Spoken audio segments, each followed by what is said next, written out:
Hello everyone, good afternoon to everyone. आपका दोस्त आपका भाई सागर फिर से आपके साथ। जिस तरह से मैंने कल बताया था आपको कि मैं एक नया सेशन लेके आऊँगा स्टैटिक जीके का।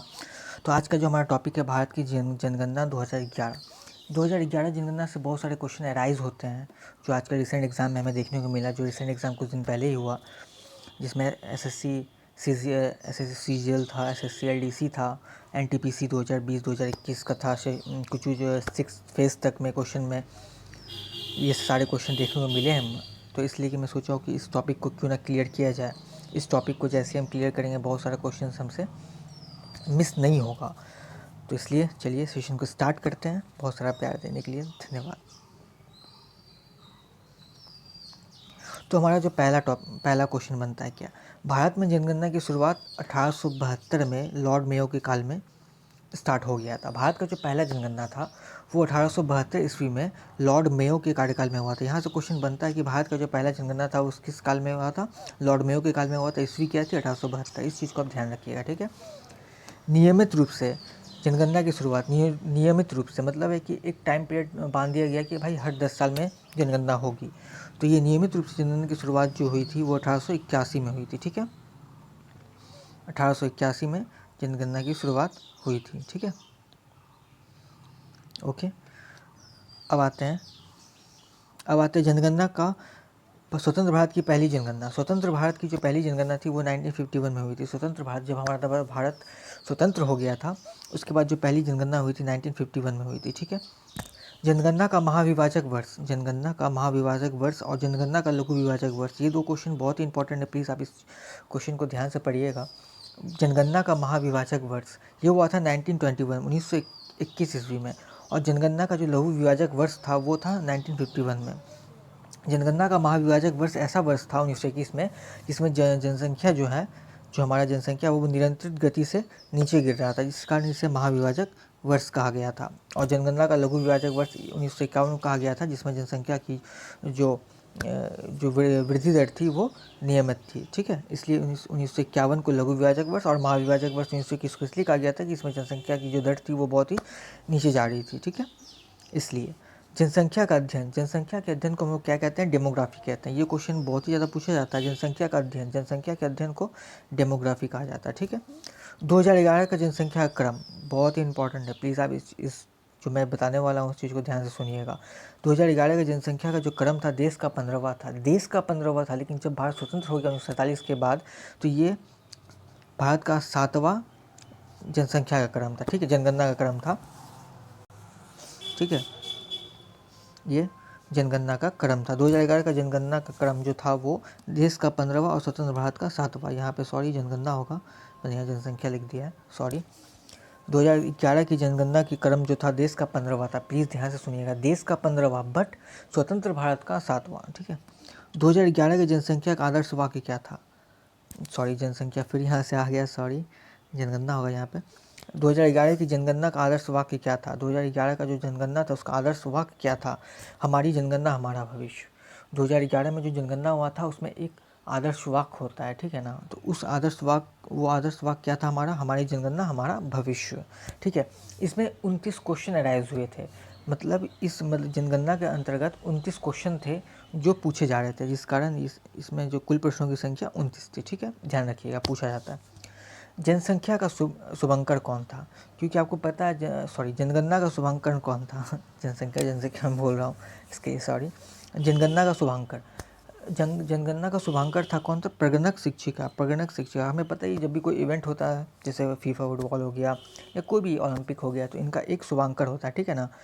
तो इसलिए जनगणना का भी एक शुभांकर था जो था प्रगणक शिक्षिका, ठीक है।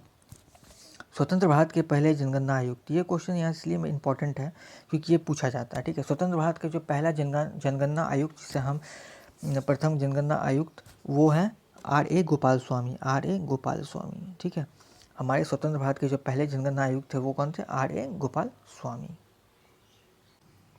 2011 जनगणना आयुक्त कौन थे? Doctor C. चंद्रमौली, ठीक है, ओके। अब हम बात हैं पहली बार जाति आधारित जनगणना। पहली बार जाति आधारित जनगणना कब हुई? पहली बार जो जाति आधारित जनगणना हुई थी हमारी 1931 में हुई थी, 1931 में हुई थी, ठीक है। पुरुष जनसंख्या प्रतिशत क्या है हमारे कंट्री में? 2011 के जनगणना के अंतर्गत 51.47, मतलब है कि 51 51.47% जो हमारा पुरुष जनसंख्या है का प्रतिशत है, परसेंटेज है, और महिला जनसंख्या प्रतिशत क्या था 48.53। ये क्वेश्चन पूछ लिया था, प्लीज़ ध्यान दीजिएगा इस डाटा को। दशकीय वृद्धि दर, दशकीय जो वृद्धि दर होता है, दशकीय वृद्धि दर मतलब होता है कि 10 साल में जो वृद्धि दर होता है वो था 17.7%, मतलब 17.7% था हमारा दशकीय वृद्धि दर, ठीक है। अब आता है कुल साक्षरता दर।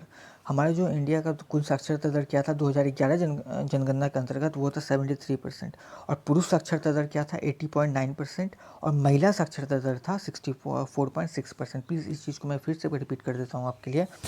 दशकीय वृद्धि दर 17.7%, मतलब 17.17% था, ये क्वेश्चन बनता है। कुल साक्षरता दर भारत का क्या था 73% था, कुल साक्षरता दर 73% था, और पुरुष साक्षरता दर क्या था 80.9% था, और महिला साक्षरता दर 64.6% था, जो बेहद ही कम है। और जब मैं आशा करता हूँ 2021 में जब नया जनगणना होगा तो उसमें ये परसेंट आगे बढ़ने को देखने को मिलेगा कि ये परसेंट इंक्रीज़ हुआ है। उस तरह लिंग अनुपात जो है अपने कंट्री इंडिया का है 2011 के जनगणना के अनुसार कि 943 महिला पर 1000 पुरुष, मतलब 943 महिला हैं 1000 पुरुष पे, ठीक है।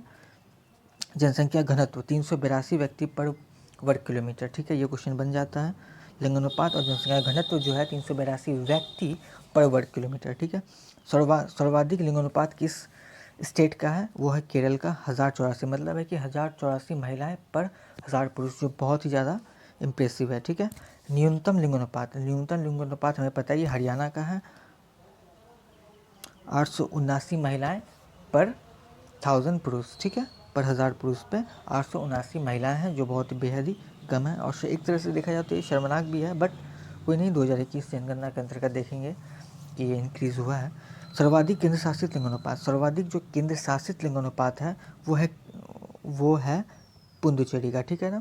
सर्वाधिक जो केंद्र शासित लिंगानुपात है, यहाँ पे क्वेश्चन आपको फंसाएगा, क्योंकि अगर आपसे पूछा जाएगा सर्वाधिक लिंगानुपात, ठीक है, सर्वाधिक लिंगानुपात आपको याद रहेगा केरल है, बट नहीं, जब यहाँ पे केंद्र शासित की बात करेंगे तब वो जगह पुडुचेरी, और न्यूनतम केंद्र शासित लिंगानुपात किसका है, दमन एंड दीप का है, ठीक है, याद रखिएगा ये दो चीज़, ठीक है। ऐसा राज्य जहाँ पे जनसंख्या घटी, ऐसा राज्य जहाँ पे जनसंख्या घटी है, ऐसा राज्य जहाँ पे जनसंख्या घटी है, ठीक है ना। ऐसा राज्य जहाँ पे जनसंख्या घटी है वो एकमात्र राज्य है नागालैंड, ठीक है, एकमात्र राज्य है नागालैंड जहाँ पे जनसंख्या घटी है, ठीक है। उसके बाद हम डिस्कस करते सर्वाधिक जनसंख्या घनत्व। सर्वाधिक जनसंख्या घनत्व हमें पता ही है, सर्वाधिक जनसंख्या घनत्व बिहार का है 1106 व्यक्ति प्रति वर्ग किलोमीटर, ठीक है ना। सर्वाधिक जनसंख्या घनत्व किसका है, बिहार का है 1106 व्यक्ति प्रति वर्ग किलोमीटर, ठीक है। अब आता है न्यूनतम जनसंख्या घनत्व। न्यूनतम जनसंख्या घनत्व किस स्टेट का है, वो है अरुणाचल प्रदेश का। किस स्टेट का है, वो है अरुणाचल प्रदेश का, जिसका आपको 17 व्यक्ति प्रति वर्ग किलोमीटर। हमें पता है कि सर्वाधिक बिहार का 1106 व्यक्ति प्रति वर्ग किलोमीटर, बट हम जब आते हैं अरुणाचल प्रदेश में तो वहाँ का जो जनसंख्या घनत्व सबसे कम है 17 व्यक्ति प्रति वर्ग किलोमीटर, ठीक है। सर्वाधिक केंद्र शासित जनसंख्या, यहाँ देखिएगा, सर्वाधिक जो केंद्र शासित जनसंख्या कहाँ पे है, दिल्ली में है, ठीक है ना। और न्यूनतम केंद्र शासित जनसंख्या लक्षद्वीप में है। यहाँ से आपको कंफ्यूज बिल्कुल नहीं होना है, सर्वाधिक केंद्र शासित जनसंख्या दिल्ली की है और न्यूनतम केंद्र शासित जनसंख्या लक्षद्वीप की है, ठीक है। सर्वाधिक साक्षरता हमें पता ही है केरला का है, और न्यूनतम साक्षरता हमें पता ही है बिहार का है, ठीक है, ये कुछ चेंज होने वाला है नहीं। अब आते हैं सर्वाधिक केंद्र शासित साक्षरता। अब यहाँ पे आपको थोड़ा सा हो सकता है कि आपको थोड़ा सा कन्फ्यूजन हो, इसलिए यहाँ पे है सर्वाधिक केंद्र शासित साक्षरता। सर्वाधिक जो केंद्र शासित साक्षरता, अगर हम बात करेंगे सर्वाधिक साक्षरता का तो वो तो केरला में है, बट जब हम बात करेंगे सर्वाधिक केंद्र शासित साक्षरता तो वो है लक्षद्वीप में, ठीक है। न्यूनतम केंद्र शासित साक्षरता दादर एवं नागर हवेली की है। कहाँ की है, न्यूनतम केंद्र शासित साक्षरता दादर एवं नागर हवेली की है, ठीक है। अब आते हैं अधिक जनसंख्या वाला जिला। ये दो क्वेश्चन है जो रिपीटेड होता ही रहता है एग्जाम में, इसलिए प्लीज़ ध्यान दीजिएगा। अधिक जनसंख्या वाला जिला थाने महाराष्ट्र का है। अधिक जनसंख्या वाला जिला कौन सा है, थाने है जो महाराष्ट्र का है। और कम जनसंख्या वाला जिला जो कहाँ का है, दिबांग घाटी जो अरुणाचल प्रदेश का है। याद रखिएगा, अधिक जनसंख्या वाला जिला थाने महाराष्ट्र का है और कम जनसंख्या वाला जिला कौन है, दिबांग घाटी अरुणाचल प्रदेश का है। तो मुझे आशा करता हूँ कि आपको ये सेशन बहुत ही अच्छा लगा होगा, और इस तरह से मैं फिर स्ट्रैटेजी का कुछ और एक इम्पॉर्टेंट टॉपिक लेके आने वाला हूँ। तो प्लीज़ आप लोग सुरक्षित रहिए, घर पर रहिए, परिवार वालों के साथ रहिए, अपना ख्याल रखिए, परिवार वालों का ख्याल रखिए। जय हिंद।